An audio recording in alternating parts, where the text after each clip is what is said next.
মধ্যপ্রাচ্যে যখন ইরান ইসরায়েলের সংঘাত ভয়াবহ রূপ নিচ্ছে, ঠিক তখন রাশিয়ার প্রেসিডেন্ট ভ্লাদিমির পুতিনের একটি বক্তব্য বিশ্ব রাজনীতিতে আলোড়ন সৃষ্টি করেছে। পুতিন ঘোষণা দিয়েছেন, ইরান যদি শান্তিপূর্ণ উদ্দেশ্যে পরমাণু শক্তি ব্যবহার করতে চায় তাহলে রাশিয়ার কোনো আপত্তি নেই, বরং রাশিয়া এই শক্তিকে সহযোগিতা করতে প্রস্তুত। তুর্কি বার্তা সংস্থা আনাদুলু এক প্রতিবেদনে এ তথ্য জানিয়েছে। রাশিয়া দীর্ঘদিন ধরেই পরমাণু অস্ত্র বিস্তারের বিরোধিতা করে আসছে, তবে পুতিন এবার শান্তিপূর্ণ পরমাণু শক্তি ব্যবহারের অধিকারকে সমর্থন জানিয়ে বললেন, রাশিয়া এমন সব দেশের পাশে থাকবে যারা এই শক্তিকে ধ্বংসের জন্য নয়, উন্নয়নের জন্য ব্যবহার করতে চায়। পুতিনের এই বক্তব্যে রাশিয়া যেন সরাসরি ইরানের পক্ষে কূটনৈতিক ঢাল তৈরি করছে।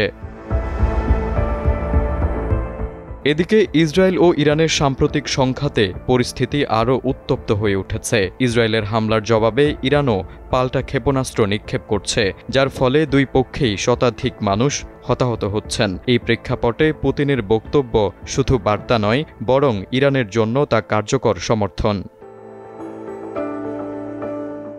বিশ্লেষকরা মনে করছেন, পশ্চিমা দেশগুলোর চাপে যখন ইরান কোণঠাসা, তখন রাশিয়ার এই অবস্থান তেহরানের জন্য বড় কৌশলগত সমর্থন।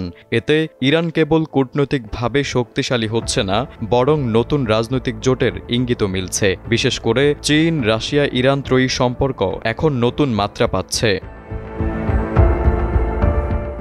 সামগ্রিকভাবে পুতিনের এই বার্তা শুধু ইরান নয়, গোটা বিশ্বের কৌশলগত ভারসাম্যে প্রভাব ফেলতে পারে। ইরান ইসরায়েল উত্তেজনার মধ্যে রাশিয়ার এমন অবস্থান ভবিষ্যতের সংঘাতের গতিপথ বদলে দিতে পারে। প্রশ্ন এখন একটাই, এই সমর্থন কি শান্তি আনবে নাকি বড় কোনো যুদ্ধের আগাম বার্তা দিচ্ছে? উত্তর সময়ের হাতেই। তারেক আজিজ, সময়ের আলো।